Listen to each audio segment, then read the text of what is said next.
Hola hermanos, ¿cómo están? Dios les bendiga. Vamos a dar inicio a esta escuela dominical que tiene que ver con el estudio número 14. Vamos a ver el segundo trimestre, o vamos a empezar el segundo trimestre de esta serie de estudios que tienen que ver con la iglesia cristiana. El tema en general se llama las doctrinas básicas para la iglesia local, y la primera unidad vamos a ver 4 estudios donde están agrupados en una unidad, que es la primera, que se llama la iglesia, su origen, naturaleza, miembros y gobierno. Bien, vamos a ver el primer punto, el primer estudio, que tiene que ver con el número 14, el origen de la iglesia. Hermanos, pues está centrado en el texto de Efesios 2, del 13 al 22.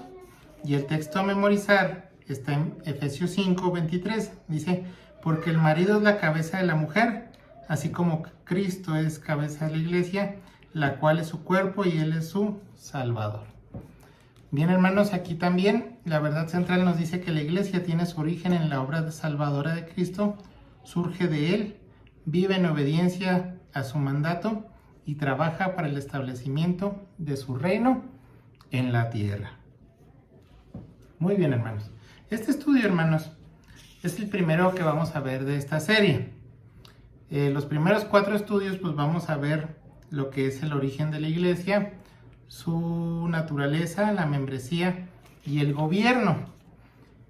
Bien, hermanos, la palabra iglesia viene del griego transliterado, que es eclesia, la cual pues fue utilizada por los traductores del Antiguo Testamento del hebreo al griego como equivalente a la palabra gahal, y que se refería pues a una asamblea, a una reunión que se daba en el pueblo o del pueblo para tomar decisiones.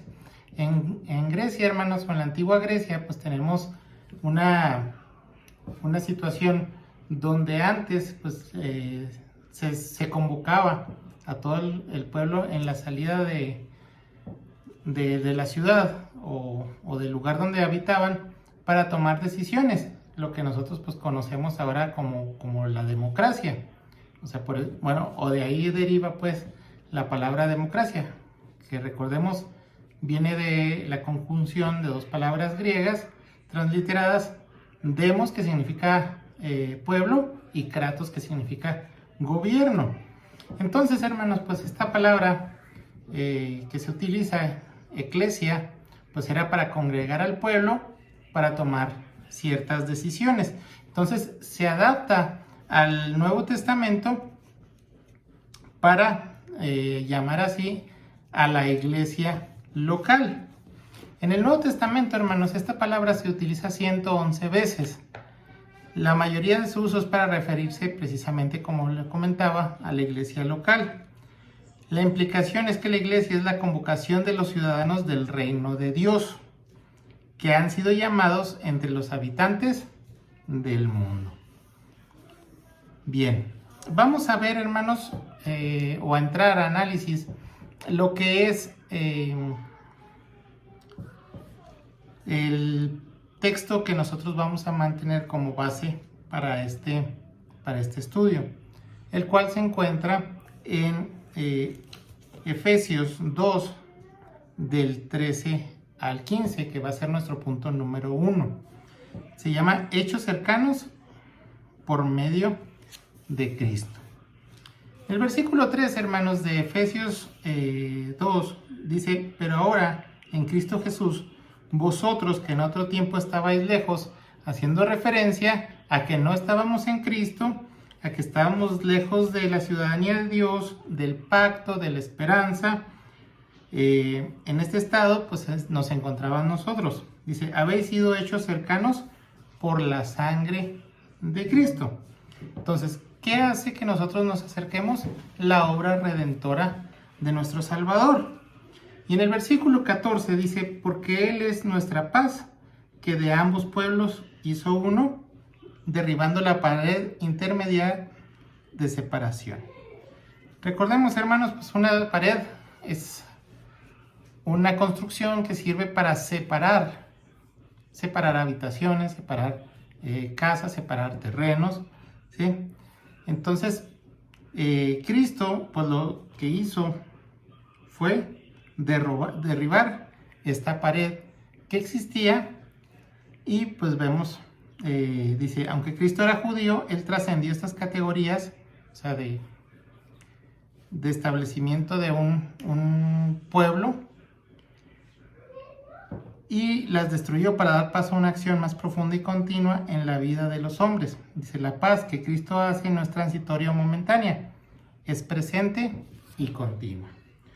Muy bien, versículo 15 dice, aboliendo en su carne las enemistades, la ley de los mandamientos expresados en ordenanzas, para crear en sí mismo de los dos un solo nuevo hombre. Recordemos, hermanos, que el pueblo judío pues era un pueblo bastante cerrado. Era muy difícil acceder a una ciudadanía. De hecho, aquel que era extranjero y quería hacerse judío, pues se le llamaba o se le conocía como prosélito. Recordemos que los judíos pues dividían entre los judíos, los prosélitos y los extranjeros o los gentiles.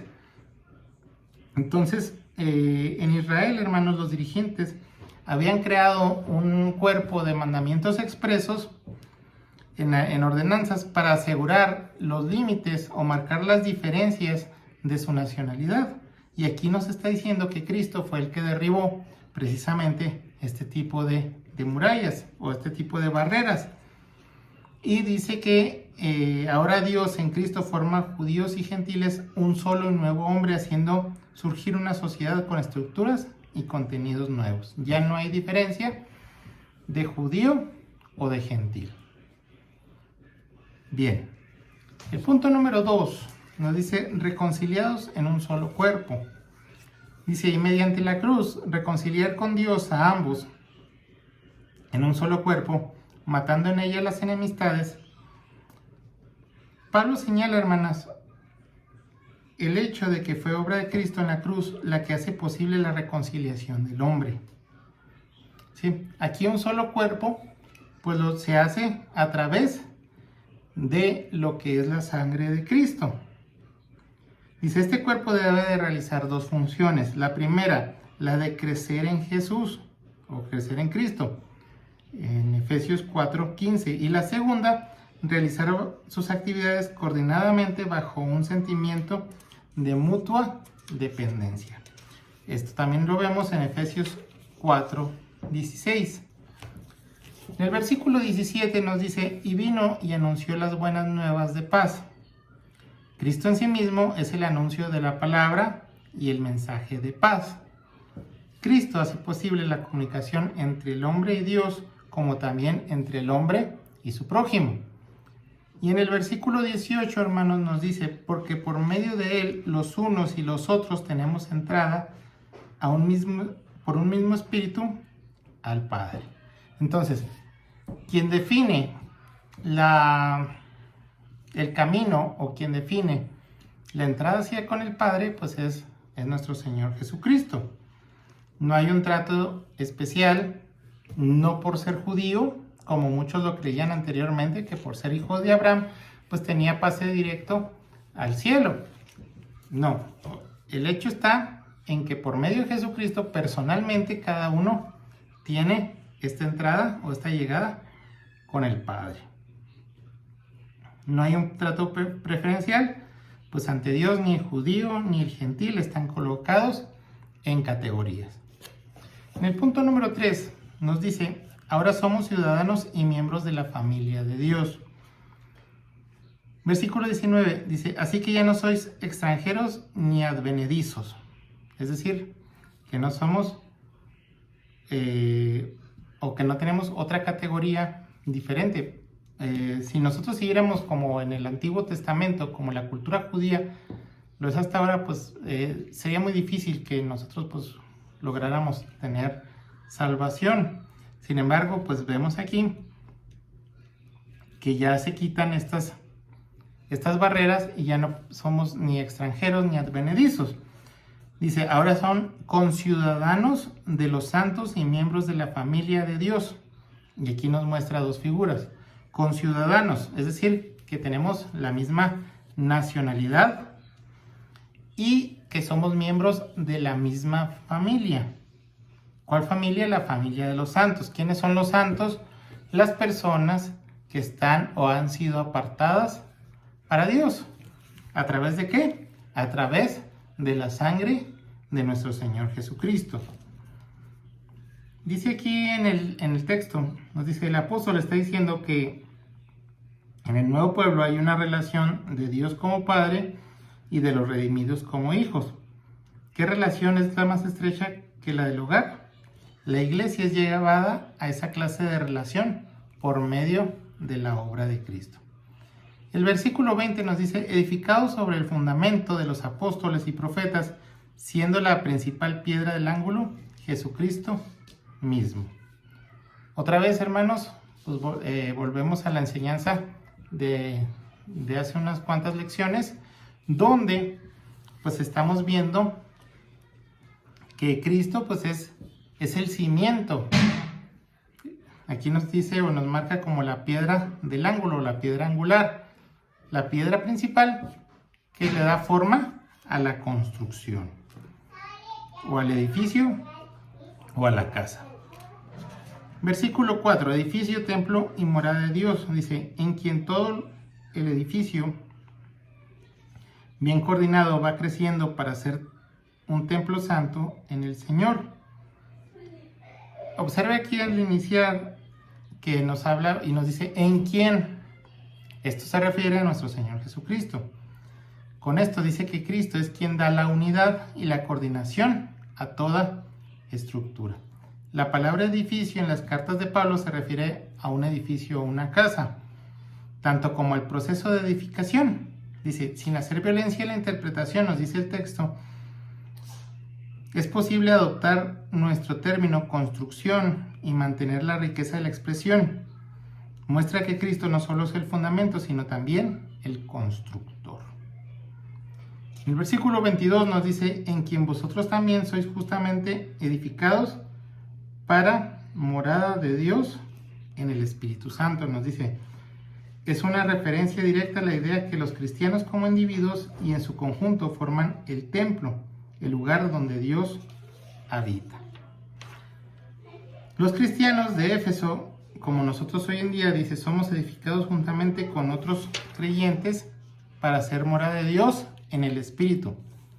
Por la agencia del Espíritu Santo, nos dice, la iglesia es guiada a ser habitación de Dios en una íntima unión y sus miembros están estrechamente relacionados entre sí. Bueno, ya viendo esto, hermano, tenemos varias ideas aquí. En particular tenemos 3 ideas que debemos de resaltar. La primera dice que la iglesia surge y tiene su razón de ser en la obra que Cristo realizó.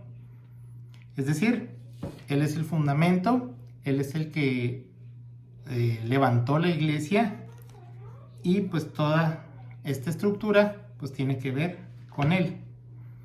Segundo punto dice que cada persona es colocada por la gracia de Cristo en igualdad de condiciones, privilegios, derechos y obligaciones. Es decir, que todos se nos exige lo mismo, pero también todos tenemos los mismos derechos. No tenemos que hacer una diferencia entre nosotros mismos. Y en el versículo 3 dice, el conjunto de personas que se ha reconocido a Cristo como su Salvador y Señor vienen a integrar lo que el apóstol describe como un cuerpo con ciudadanos, miembros de la familia, edificio, templo y morada de Dios. Entonces, estas afirmaciones pues no brotaron de la historia de repente, sino más bien pues fue un plan concebido por Dios para que nosotros pudiéramos ser salvos y pudiéramos conformar lo que es la iglesia de Cristo. Es un regalo de Dios para nosotros como sus hijos. Bien, hermanos, aquí llega la lección de esta mañana. Que el Señor les bendiga.